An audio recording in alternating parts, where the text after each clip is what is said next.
नमस्कार बंधुगण welcome to education point channel. तो बंधुगण बहुत सारा वैकेंसी आसी आईसीआर तरफ जोड़ा रही नेशनल राइस रिसर्च इन्यूट कटक रही है। वैकेंसी रही है डिफरेंट डिफरेंट पोस्ट वैकेंसी अच्छी। तेज आस जाना से वैकेंसी विषय ये वैकेंसी केमी आवेदन कर यार सिलेक्शन प्रोसीजर कौन यार योग्यता कौन रही केते सैलरी रही केतेटा वैकेंसी रही कौ पोस्ट रे तो सब डिटेल्स आपको कहबी। तो भिडियो जमा काटी काटी देखूँ ना भिडियो शेष पर्यटन देखूँ जहाँ आप फुल डिटेल्स जानीपारे। ठीक अच्छे प्रथम कहूँ आप चैनल प्रथम थर अच्छा तेज लाइक करदे कमेंट करदे सेयार करने जहाँ आप यही नुआ नुआ इनफर्मेशन पाइपर। तो आपने देखुं बहुत मात्रा कि लाइक सेयार करूना तो आप मोटिवेट करूँ। तो आपको यही नुआ नुआ अपडेट आ इनफर्मेशन देपारी नुआ नुआ इनफर्मेशन। ठीक अच्छे तेज आस जाना से वैकेंसी कौन रही। देखो प्रथम वैकेंसी रही रिसर्च एसोसिएट रही जोटा कि 2टा पोस्ट वैकेंसी रही। ठीक अच्छे तार 49,000 सालारी रही। देखो भल भाव तार देखो क्वालिफिकेशन कौन मांगी योग्यता कौन देखो योग्यता आपको ये क्लीयर कर पीएचडी एग्रीकल्चर थे पकईपारे आउ एमएससी एग्रीकल्चर करते पकई आप्लाय करेंगे। ठीक अच्छे तो ये और देती मैंने आपने आवेदन करेंगे मेनली आप मास्टर डिग्री कर मैंने आवेदन करेंगे। नेक्स्ट देखो यंग प्रोफेशनल वन रही आई रही तो graduate in agriculture life science जेकोसी माने सब्जेक्ट करेंगे मेनली कहगले आप साइंस स्ट्रीम साइंस आप ग्रेजुएशन बीएससी करते तो आप आवेदन करेंगे। ठीक है आप कंप्यूटर नॉलेज थी दरकार जोटा डाटा एंट्री एक्सेल नॉलेज थी दरकार।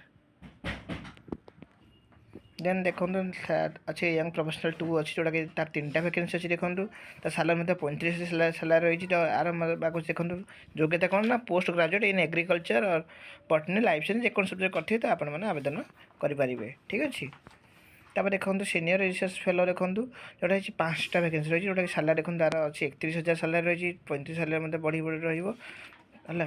ठीक अच्छे तो यार योग्यता देखो कौन एमएससी बायोटेक्नोलॉजी और बटनी और लाइफ साइंस और रेगुलेटरी साइंस तो जेको सब्जेक्ट कर दरकार। ठीक अच्छे तो आपने आवेदन करेंगे नेट गेट थे आपको गोटे प्रिफरेन्स अधिक दिज्व। ठीक अच्छे तापर देख लास्ट अच्छे देखो agriculture field operator F post जोटा 3टा पोस्ट अच्छी सालारी 18,000 अच्छी। मैट्रिकुलेसन आप 10th कर आवेदन करेंगे। जदि आप डिप्लोमा एग्रीकल्चर डिप्लोमा कोर्स कर आवेदन करेंगे किसी असुविधा ना।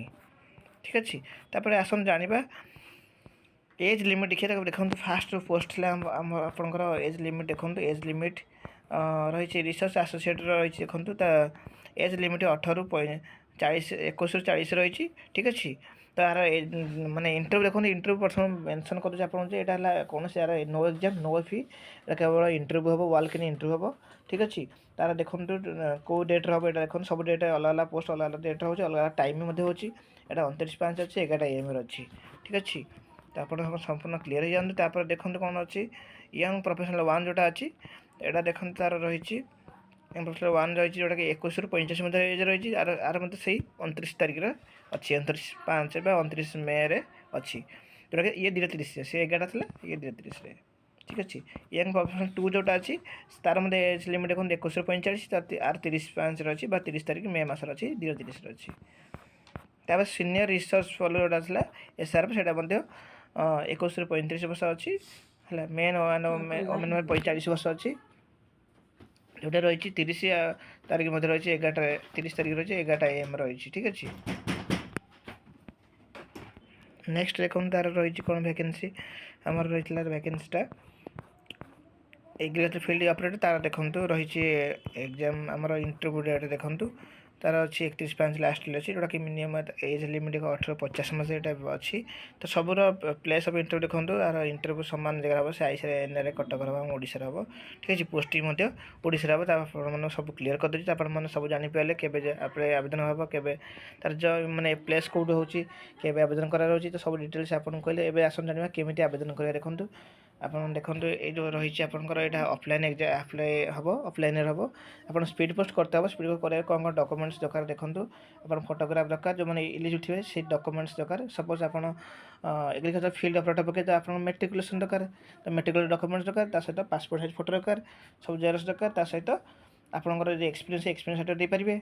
ठीक अच्छे तापर आप बायोडाटा फॉर्म आप्लाय आवेदन करा पड़े मैंने अपलोड करते हम आप अच्छे ऑफिशियल साइट अच्छे आपने कमेंट बॉक्स देते नेक्स्ट वीडियो आने केमी आवेदन कर यार ऑफिशियल वेबसाइट आप पाइबे तार बायोडाटा फॉर्म गोटे पाइबे ऑफिशियल वेबसाइट गलापर तो सेठी आप बायोडाटा फॉर्म डाउनलोड करा पड़े तापर आपको प्रिंट करते हो प्रिंट काढ़ला आपको कौन करेंगे ना फिलअप करते हो सब ঠিক ଅଛି।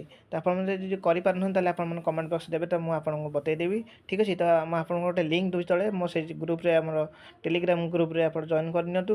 ସେଇ ଗ୍ରୁପ୍ରେ ଜଏନ୍ କଲା ପରେ ଆପଣ ସେଠି ବି ମଧ୍ୟ ତା'ର ବାୟୋଡାଟା ଫର୍ମର ମାନେ ପିଡ଼ିଏଫ୍ଟା ପାଇପାରିବେ। ଠିକ୍ ଅଛି। ଆପଣ ଚାହିଁଲେ ସହଜରେ ପ୍ରିଣ୍ଟ ଆଉଟ୍ କାଢ଼ିପାରିବେ। ତାକୁ କାଢ଼ିବା ପରେ ସେ ପ୍ରିଣ୍ଟ କାଢ଼ିଲା ପରେ ଆପଣ ଫିଲ୍ଅପ୍ କରିବେ। ଫିଲ୍ଅପ୍ କଲା ପରେ ଯେଉଁ ଡକ୍ୟୁମେଣ୍ଟସ୍ ମୁଁ କହିଲି ଆପଣ ଯେଉଁ କ୍ୱାଲିଫିକେସନ୍ ଅଛି ସେଇ କ୍ୱାଲିଫିକେସନ୍ ଫଟୋ ସବୁ ସେଲ୍ଫ ଆଟେଷ୍ଟ କରି ଭାବେ ଏଣ୍ଟ୍ରି କରିକି ଆପଣଙ୍କୁ ସ୍ପିଡ଼ ପୋଷ୍ଟ କରିତେ ହେବ। ଠିକ୍ ଅଛି। ଆଉ thank you for this watching. ଭିଡ଼ିଓଟି ଭଲ ଲାଗେ ଲାଇକ୍ କରିଦେବେ, କମେଣ୍ଟ କରିଦେବେ, ସେୟାର ମଧ୍ୟ କରିନେବେ। ଠିକ୍ ଅଛି। ଯଦି କିଛି ଡାଉଟ୍ ରହୁଛି ଆପଣମାନେ କମେଣ୍ଟ ବକ୍ସରେ ଦିଅନ୍ତୁ। ତାଙ୍କର ଏଇଟା ଅଫିସିଆଲ୍ ୱେବସାଇଟ୍ ଦେଖନ୍ତୁ, ଏଇଟା ମାରିଲେ ଆପଣ ଅଫିସିଆଲ୍ ମଧ୍ୟ ପାଇପାରିବେ। ଏଇଟା ଡାଉଟ୍ କାଳେ ହେଉଥିବ। ଠିକ୍ ଅଛି। Thank you.